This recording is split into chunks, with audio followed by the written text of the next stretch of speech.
We're now going to go into our panel discussion, so I'd love to invite Jayme and her daughter Olivia to come join us on stage.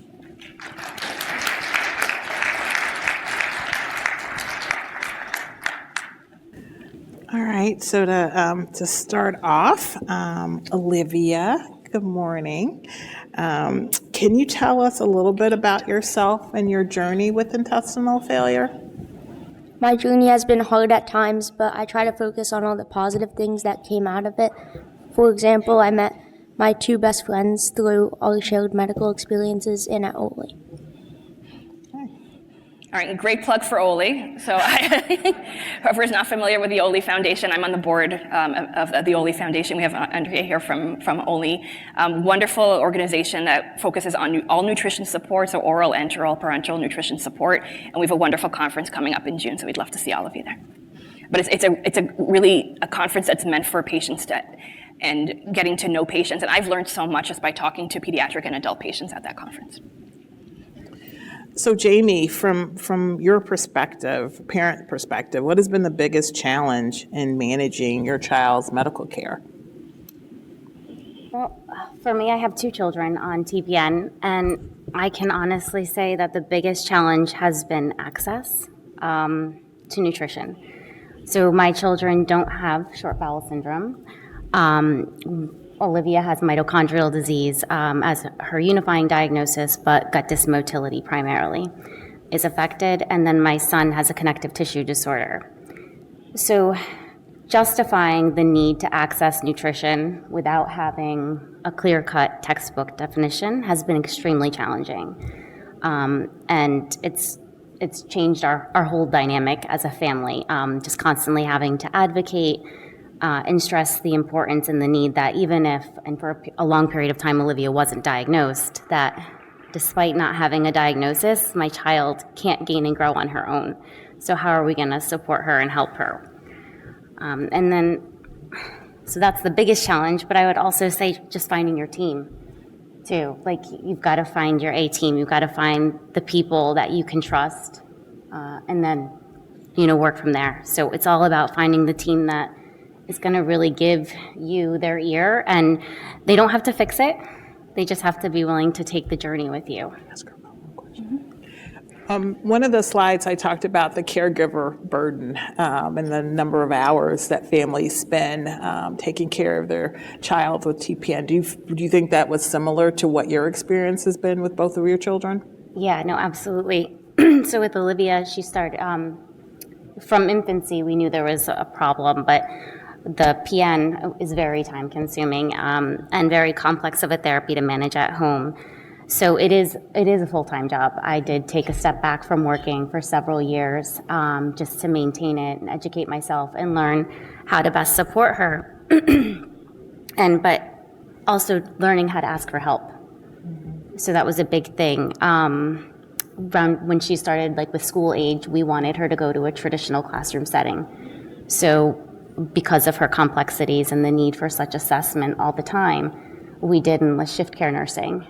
And that, to this day, we have great nurses at home that have become family for us. But giving that division of responsibility and taking a little bit off my plate and being able to focus on just being mom has been huge for us. So it is a full-time job for sure. Right, and I think that's so important, and I'm glad that you brought up the transition to school. Because when we talk about transition of care, we tend to think about just transition from being an adolescent to a young adult, but there are many transitions that happen from childhood, right? From the first one being just going home from the NICU or the hospital, and then transitioning to school, whether that's elementary school, middle school, or high school, or college. And Olivia, kind of how has managing nutrition support changed for you from when you were a child to being a teenager to being in school? How has that process been? It's different now because as a kid my mom did everything, and now I'm starting to manage my care and gain independence. And what kind of things are you doing now to kind of try to manage your care? Are you trying to take medications on your own, like speaking to doctors one-on-one in the office? How is that looking now in your program? I've started practicing my line care and making TPN and other meds by myself, and being independent about when to take my meds, and I started going alone for doctor's appointments with my nurse, and when my mom was away, I had a hospitalization by myself, and the nurse got blood back on my line and was like, "We fixed the problem now." But I had to speak up and was like, "That wasn't the problem," because they were ready to like send me home. And that's so important that you know to say when something is wrong. And we hear that a lot when people go to a different setting that might not be experienced with central lines or intestinal failure. You really having to be your own advocate. So I'm glad that you were able to do that. And how has the experience been kind of being one-on-one with your doctors and team and kind of talking to them without mom there? It's only confusing like when you don't know how to answer a question that they ask. And why is that? Like, kind of, are they asking things like in a way that you don't understand? Just like they don't like explain it well. They explain it confusing. Okay, so that's something we have to work on. Okay, and this question is for Jayme. So we hear so much now about AI and social media, TikTok. How has all of that kind of impacted your family and medical care throughout all of this? Well, for Olivia, she's more level-headed, where she is obsessed with TikTok and Snapchat, but she doesn't really go there for medical advice, which I think is great. But my son, he's fairly new to the nutrition support journey. He's only been on TPN for 2 years, and he's very tech savvy.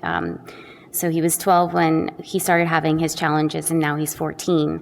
So he came over to me, and he goes, "I know my TPN has 1,256 calories in it." And he's like, "And if I want to decrease I'm like, "Whoa, like, did I leave a health summary out somewhere? Like, how do you know these things?" And he's like, "Well, I don't want to be on TPN, so I'm just trying to figure out how I can get off." So I took a picture of my bag and I put it into Chat GPT, and I asked, and I'm like, "Show me what you're doing. Like, I need to see this." And there was a full dialogue with Chat GPT. So he is using AI to help diagnose. And then we had an incident where he didn't want boluses anymore. So he asked, "How do I decrease needing IV hydration?" And discussed sodium. And he came up to me late before bed one night, and he's like, "I did something." And that's like the moment where you're like, every parent's like, "Oh my God, what did you do?" And he's like, I ate 2 tablespoons of salt. He's like, "And I don't know if that's okay or not." He's like, "Looking back, it was probably a dumb idea, but ChatGPT told me to increase my sodium." And I was like, "We have to report this. Like, this is not okay. Like, stop using AI." So it's challenging in my home because I have a very eager child that wants to be normal and typical. And, he feels like he can use this modality to self-service and self-medicate, essentially. Right. I think it's something that's. Closer to your mic. Oh, sorry. Yeah. I think that's something that we really need to be aware of, right? Because everyone is using ChatGPT for everything, and especially for something like intestinal failure, where like we don't know the answers to certain things. I really doubt ChatGPT does. So I think we have to be very careful and have honest discussions. And I'm very glad that he was honest with you and able to communicate that. I think that's so important to kind of really foster that honest relationship. And we do need to be aware that our teenagers and young adults are going to be using these platforms, and that we need to provide them with the education and kind of counsel them against maybe like listening to what TikTok tells you or ChatGPT tells you. Yeah, absolutely. So Jayme, let me ask a follow-up question from earlier. You mentioned that you had shift nursing for your daughter. Tell me about that. Was that difficult to obtain? Was it a lot of process, a long time? So it's very challenging because a lot of times with shift care, what I found in my personal experience is that they're not competent with central lines. And depending on the home care agency, they may not want to pay for that level of training for their nurses. Many of the nurses in shift care are LPNs, and in our state, they're not licensed to care for central lines or administer TPN. So you're looking for like that diamond in the rough. It's partly why I started working with the Medical Assistance Committee in Pennsylvania, because of the nursing shortage that is affecting the whole nation, but we were feeling it firsthand in Pennsylvania. So I'm more of a, I'm not going to complain about it, what are we going to do about it person. So, but when I ask for new grads, that's what I've learned. I'm like, give me a newbie because they're eager to learn. Trainable. Yeah, and they're coachable. And And it's great for her too, because for the most part, they're of a younger age. But then they leave me because I teach them everything they know. But yeah, so and when we find them, like we incorporate them into like the team. Like that's the first thing I tell my shift nurses is we're a team, we're doing this together. Like I don't expect you to do all of this on your own. Like I'm always accessible. And we've been very fortunate. Like we get 6-year runs with like nurses, so we have longevity. So I must be doing something right. Clearly. Yeah. Jayme, how do you see your role evolving as she gets older and she approaches the time for her to transition to adult care? So I loved what Dr. Kinberg mentioned about how like mom does, and Olivia mentioned too, like mom does everything. Like I always had the mentality of not wanting to burden her with her interventions. My goal and focus was really to have her focus on being developmentally as like, you know, as typical as possible. So now that she's older, it's kind of interesting to see her do it on her own. And now I feel like I'm having more coaching moments versus managing. Like she had a headache the other day and I'm like, okay, well, what are we gonna do? Like, you know, you tell me, like, I'm not gonna offer the solutions or the tools. Like, so we're gonna assess, you know, so for her dysautonomia, let's assess your heart rate. Let's assess, you know, maybe why you have a headache. Is this stress related? Do you need to lay down? Or, you know, and ultimately she ended up, instead of going to like IV Tylenol, she was like, I think I'm dry. I think I need an extra bolus. And that's amazing because I want her, especially going off to college next year, I want her to be able to, you know, recognize that, assess herself essentially. I mean, I think she's great with doing medical interventions. Like she has great aseptic technique and, but assessing when to do what and how and recognizing her symptoms and how to mediate them it's a proud mom moment. Well, that's great. And my next question is actually to both of you, kind of on that aspect. Kind of what part of transitioning to adulthood feels exciting? I mean, you already mentioned that kind of watching your daughter be more independent and how great she is at that sounds really wonderful. But what aspects are exciting to you, but also what is intimidating about her going off to college and doing a lot of this on her own? Do you want to go first? I'm excited for college and then becoming like a kindergarten teacher. And in the future, I also want to travel to new places.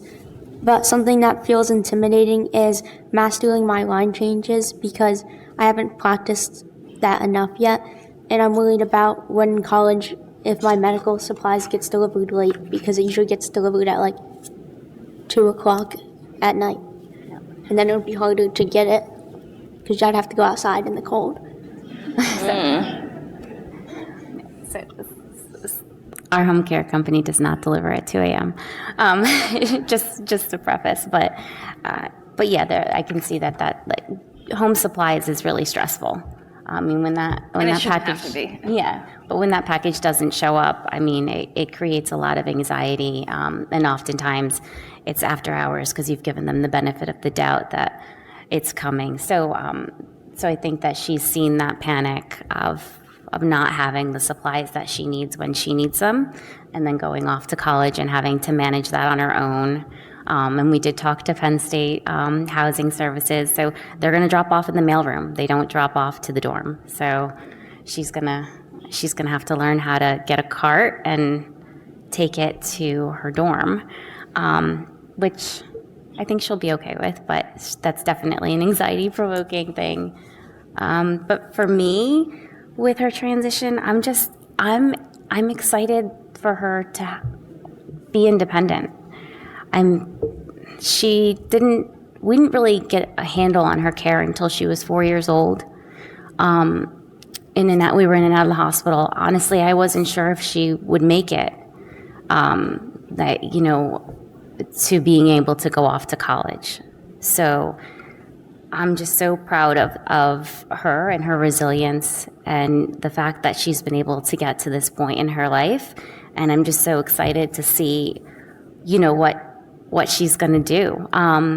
But intimidating is, I'd have to say the most intimidating part is the adult aspect and transitioning to adult care. At Penn State Mount Nittany Hospital will be the center that she has to go to for a line infection rule out. And, she most likely will end up going with a support person, like a friend, because I'm going to be 3 hours away. And that's anxiety provoking. It really is. Thank God for FaceTime, But I think it's so important that you're planning ahead now. Yeah. And I think that's what's really key. So talking to the university, seeing who is going to be the person that will go with you, where are you going to go, and have you met with the team over there? Have you thought about it? That's the next step. I would recommend doing that, just having like a meet and greet with them. Yeah, I asked the university if they had like a liaison team that worked with them for children with complex illness. They couldn't identify anything yet, but I'm going to go and I'm going to say I want a GI, I want an infectious disease, and an IR team. So hopefully one of each provider will pair with us and kind of just familiarize themselves with her, or connect with our team at home.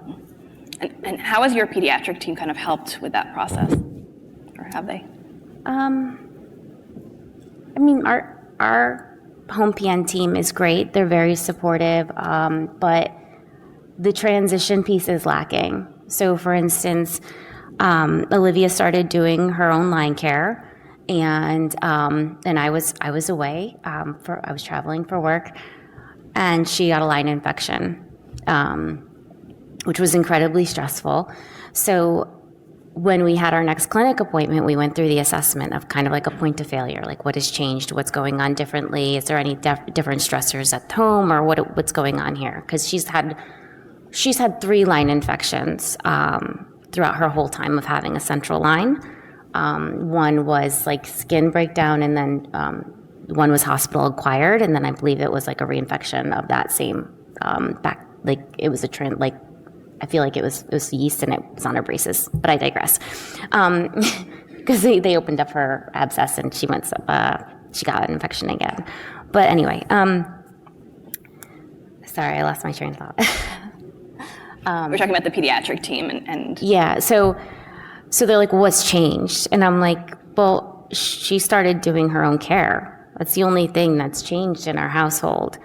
And then I started thinking about it, and she started TPN when she was 4, and luckily I'm in the industry, so I feel like I am pretty up to date with best practices and standard of care.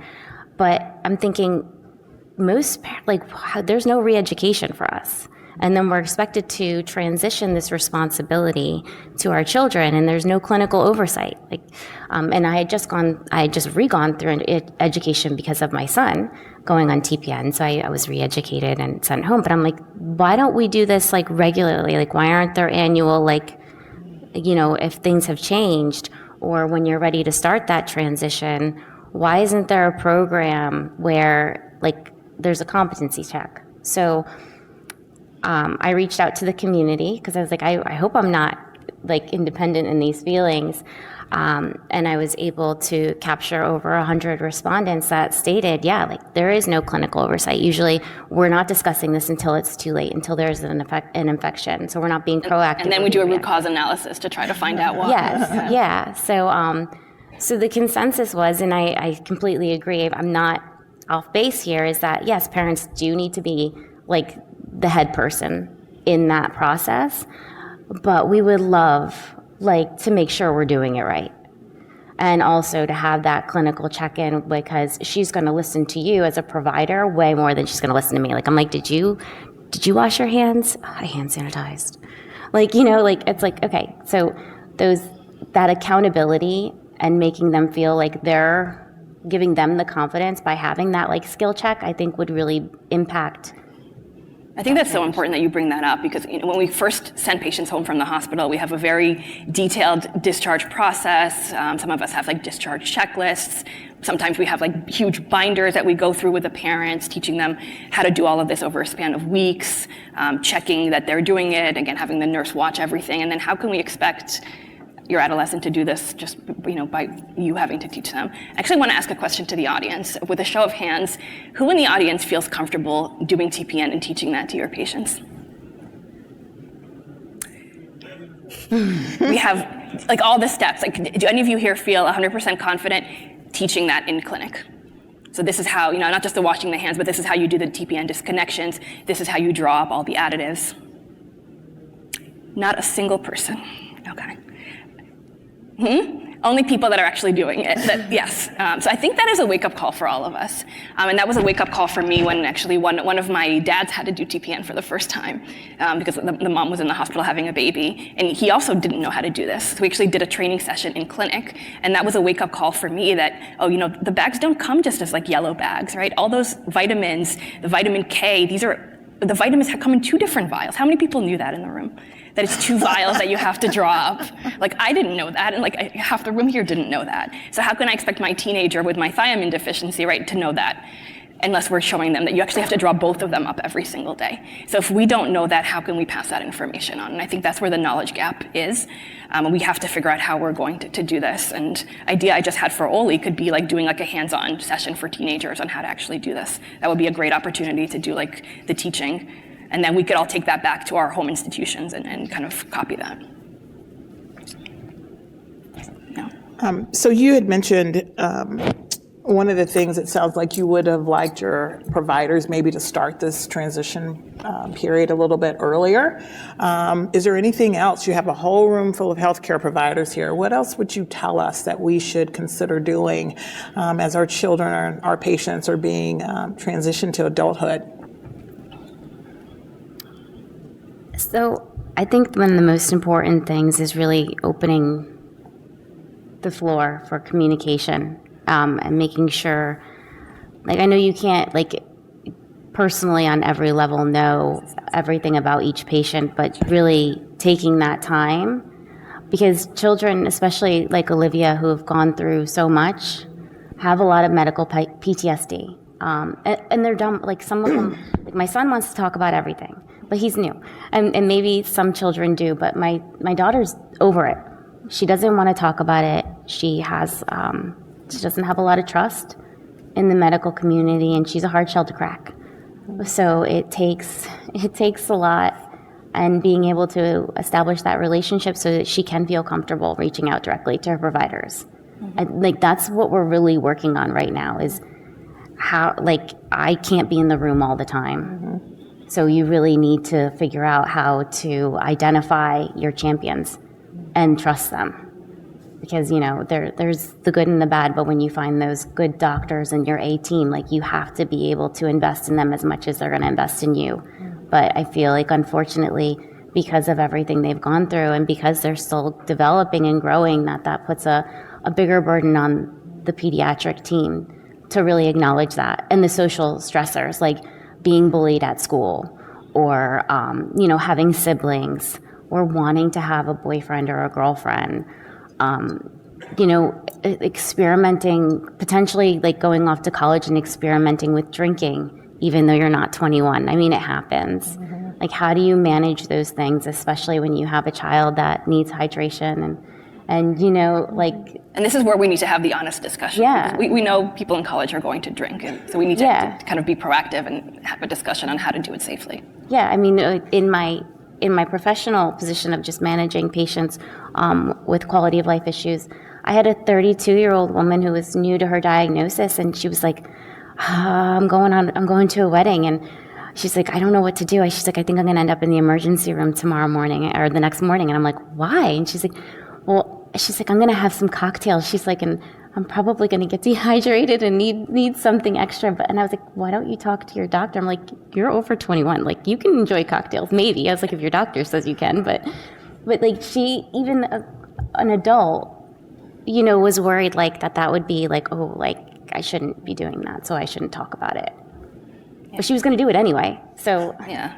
When we started doing the one-on-one time in our transition program at Columbia, those were some of the first questions that our teenagers were asking us. Yeah. Like, so how do I drink and how do I do this? My girlfriend's coming over Saturday night. Like, how do I do the TPN? Can I skip a night? Like, these were honest discussions, like, as soon as mom left the room. Yeah. So I think we need to have these honest discussions and come up with how to do it safely. And Olivia, kind of as healthcare providers, what is the best way we can kind of communicate with you? You mentioned before that sometimes it's hard to understand the doctors in the room. Advice for transitioning is to start seeing the adult doctors while you're also seeing your pediatric doctors. That way you can trust them more. And then it goes into the next question for the question you asked. And when talking with the doctors, the most effective communication is when doctors explain in a way we can understand. And they often use too many big words and assume we know what they mean. And since it's not explained, you don't want to ask because then you feel like you should already know, and if you don't know, then it's like a stupid question to ask. And because There are no stupid questions. the younger kids in high school are like studying Hamlet and Shakespeare, and in science we're learning about like ecosystems. We're not learning all the medical terminology. And then in college we're also not learning medical words unless you like are studying to become a doctor. Like, I'm going to be learning, like, other things and preparing to be a kindergarten teacher. So, like, making sure you know how to say word phonics when a kid is reading, not medical words. Yeah, I think that's so important. I think when we start these discussions with parents early on, we teach them the medical terms. They come on rounds with us in the hospital. They hear so much of this. And I think we make the wrong assumption that you know what all these terms are because you've been in the room since the beginning. And I've seen that also with my patients that they're asking me, so you keep mentioning this like shortcut, like what is that? Like, and I'm like, you're 17, we've been talking about this for 17 years. But I think that's a really good point that we really have to kind of, and that's why that one-on-one time is so important. And just knowing that there are no stupid questions. And I think if we're providing the curriculum of like day one, like we know you probably know this, or like you might not, but like this is what short bowel syndrome is. When we're talking about the anatomy, like this is what it looks like, this is what your anatomy is, or for intestinal failure, we're using that term, what does that actually mean? I think that's so important for us to know and kind of just assume that everyone needs like a basic overview of that and making sure that we're speaking in the same language. And do you think it would be helpful to give you like a detailed curriculum like that, or do you think that would be like too much to go through in one clinic visit? Like, to just know what the words are, like when they're explaining things would help. So I think she's saying like in the moment. In the moment. Like, not using the big words. yeah, and if you do have to, you know, if there's no other like replacement for the words or like the disease state, then really going into like that breakdown, that deep dive of explaining what you're trying to convey. Well, at this point, thank you so much again for coming this morning and joining us.